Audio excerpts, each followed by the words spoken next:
আমার প্রিয় আসামবাসী, পাতাকান্দি বিধানসভার মধ্যে একটা মামবাড়ি গ্রাম, এই মামবাড়ি গ্রামের দুটা ছেলে, একটা ছেলে খুঁজাই হাফিজিয়া মাদ্রাসার ছাত্র এবং অন্য একটা ছেলে স্কুলের ছাত্র। এই দুইটা ছাত্র গরিব, অত্যন্ত গরিব। এই পরিবারটা তারা গরু লালন পালন করিয়া তারা পরিবার চালায়।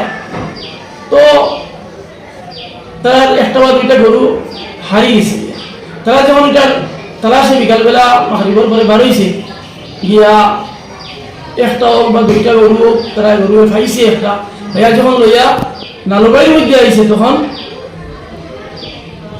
কয়েকটা মানুষে এমনভাবে অত্যাচার নির্যাতন করছে, যেটা একটা অমানবিক অত্যাচার, একটা মারাত্মক জুলুম। এটা একটা দরিন্দা জানোয়ার যারা সিঁড়ি বাড়ি খায়, এরাও মনে হয় এরকম করতো না। এত অত্যাচার, ইট দিয়া, লাঠি ছোটা দিয়া, ভিডিও দেখা গেছে দাঁড় মতো দেখা গেছে একটা অস্ত্র। এর বাদে এয়ার গান দিয়া গুলি করা হয়েছে দুটা ছেলেরে। এমনভাবে নির্যাতন করা হয়েছে যেটা বরাক বলি তার কোনোদিন এই ধরনের নির্যাতন আমরা দেখছি না।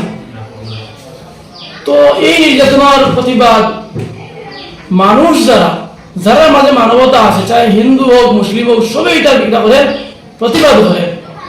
আর যারা মাঝে ইনসানিয়ত নাই, মানবতা নাই, তো তারা কিতা করে এটারে দামা সময় দেওয়ার লাগিয়া এটারে একটা আওড়া তাওড়া করার চেষ্টা করে। এটা সব নয়, এক দুজন মানুষের আমি দেখছি ভিডিও, এটারে আওড়া তাওড়া করার চেষ্টা করে।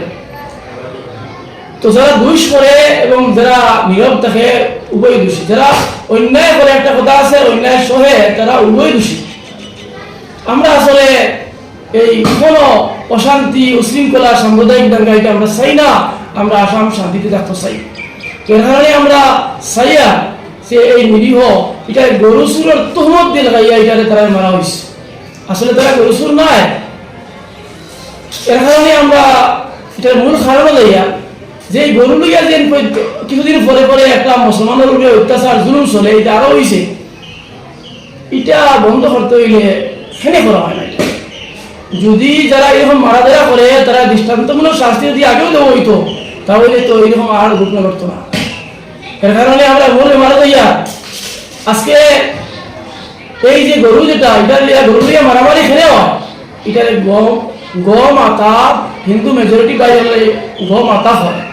আমি জানি না, আমি বুঝবার লাগি কই, আর এটারে অন্য কোনো সেন্সে কই না। আমার এটা জানা নাই, যেহেতু আমরা গরুরে মাতাও করি না, গরু পূজাও করি না। গরু এটা মহব্বত করি, পালন করি, এটা বা এটা পালিত পশু, তবে আমরা মহব্বত করি এটারে। তো এটা দুধ খাই আমরা। এখানে জানতাম চাই আর যে এটা গাই যেটা, গাই গরু ওটারে মাথা খাওয়া হয় না, বলদরে মাথা খাওয়া হয়, মানে গরু বলতেও মাথা নেই। যদি গরু বলতেও মাথা হয়, তাহলে তো গাইয়ে তো আর খালি মানে দেখি বাচ্চা জন্ম দেয় না, দেখাও জন্ম দেয়। দেখা যে গুইকে তো দুধ দিত না, এগুলো জোর করাও নিষেধ খোলায়, জোর করতে না, কোম্পানি দিতে না। তো এই দেখা গরু যে গুয়াবো, বলদ যে গুইব, এগুলো তো দুধ খাওয়া যাইতো না, খালি গোবর লাগিয়ে ফালি গলিব।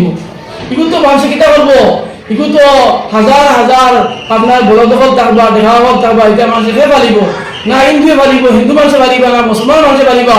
আউরি অমুকর দান খাইব, অমুকর মানে ক্ষতি করব, আউরি ঘুরিব, এই উশৃঙ্খলতা সৃষ্টি হইব। এর কারণে আমরা কইতাম সেই কথা যে মূল বেমার যেটা আছে ওটা আপনারা বন্ধ করেন। মূল বেমার যেটা আছে ওটা আপনারা বন্ধ করেন।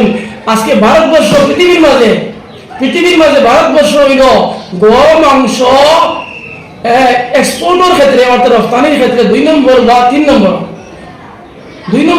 নম্বর আস্থা পৃথিবীর মাঝে। গড়ে যখন মাথা খাওয়া হয়, গরুরে যখন মাথা খাওয়া হয়, তাহলে এটারে খাটিয়া মাংস বিক্রি করাটা সম্মানই করি অসম্মানই হইব। এটা আমার প্রশ্ন, আপনারা কাছে আপনারা আনসার দিবা। এখন যারা এটার অনুমতি দেয় খাটিবার লাগিয়া, আপনারা যদি রপ্তানির অনুমতি দেন, যদি গমাংস রপ্তানির অনুমতি দেন, যদি নিশ্চয়ই অনুমতি দেওয়া হয়তো রপ্তানি হওয়ার পৃথিবীর মাঝে 2 নম্বর স্তর, তাহলে অর্থ হইল যে গরু খাটা হোক, রপ্তানি হইতো, অর্থ তো ওটা। গরু যখন রপ্তানি করা হওয়ার মাংস, সে তো খাটার অনুমতি দেওয়া হয়েছে, আবার কুরবানি করতে বাধা। হ্যাঁ, তাহলে আমার প্রশ্ন হইল এটা ফিতনা তো হইল মূল ফিতনা বন্ধ করে দিলে কোনো জায়গায় তার গরু লইয়া মারপিট হইত না, টুটির বন্ধ হইব গিয়া। তাহলে এক নম্বর দাবি হইল সরকারের কাছে যদি গরু গোমাংস রপ্তানি এক্সপোর্ট বন্ধ করা হোক এবং প্রত্যেক মুসলমানকে এটার লাগে দাবি উত্থাপন করা হোক। হ্যাঁ, তাহলে গরু লইয়া আর এই বুথ মানে নোংরা রাজনীতি বন্ধ হয়ে যাব গিয়া। হ্যাঁ, দেশের অর্থনৈতিক ব্যবস্থা আপনি ইন্ডাস্ট্রিগুলোকে অন্যান্য বহুত ব্যাপার আছে ওটা করব, বহুত আছে অন্যান্য বিষয় আছে ওটা করব উন্নতির লাগিয়া। গরু যেহেতু এটা ফিতনার জড়িয়ে বলছে, গো মাংসটা গাই রাখো, ঠিক আছে, গরু রাখো আপনারা, গরু দুধ তো বাড়া জিনিস, গোবর বাড়া জিনিস। আমার কথা হইলে গরু জবে বন্ধ করাও এবং গরু বেচা কিনা বন্ধ করাও, তাহলে ফিতনা বন্ধ হয়ে যাব গিয়া। ফিতনার জ্বর যেটা এটা বন্ধ করা হয় না, ফিতনার আসল যেটা ওটা বন্ধ না করিয়া গরু লইয়া আপনার একটা খেলা শুরু হয়েছে, গরু লইয়া একটা নোংরা রাজনীতি শুরু হয়েছে। এর কারণে মূল ব্যাপারটা হলো আপনারা মূল ব্যাপারে ধরেন তখন দেখবা আপনারা সব শেষ হয়ে গিয়া। আর মুসলমান হলে হইয়া, মুসলমান বাড়ি হলে হইয়া আপনারা গরু আপনারা বন্ধ করো কুয়া, গরুর ফগলের না জানি, গরুর মাংস নবীজি কইছে এটা বেমার, দুধ খাইয়ে গরুর মাংস বেমার খাইয়ে বেমার এটার মধ্যে। আপনারা এখানে গরুর মাংস পাগলের এটা সবজি নাই। হ্যাঁ, এটা খাওয়া ওয়াজিব নাই, ঘর ধরা সুন্নত নাই, গরু দিয়ে কুরবানি দেওয়া ওয়াজিব নাই, ঘর ধরা সুন্নত নাই। নবীজি হইলা বকরি চড়াইছেন, বকরি রাখাল নবীজি, তাম নবী হল বকরি রাখাল। গতিকে আপনার বকরি নবী পছন্দ করছেন, আপনারা আজ থেকে বকরি আরম্ভ করে কুয়া, বকরি আরম্ভ করে কুয়া, বকরি দিয়ে কুরবানি কুয়া, বকরির মাংস কুয়া, গরুরের বর্জন করে কুয়া, যেটা খেলা শরীর বন্ধ হয়ে যাব। হ্যাঁ, ও ওটাও আমার বিশেষভাবে অনুরোধ। আর যদি এটা রপ্তানি গোমাংস রপ্তানি বন্ধ করা না হয় তাহলে বোঝা গেল এটা আসলটা কি, এটা ফিতনার সৃষ্টি। ওটা মূল উদ্দেশ্য হইল মুসলমানে আর হিন্দু দিয়া একটা লড়াই সৃষ্টি করা আর ওটা দিয়া রাজনৈতিক মুনাফা হাসিল করা। ধন্যবাদ।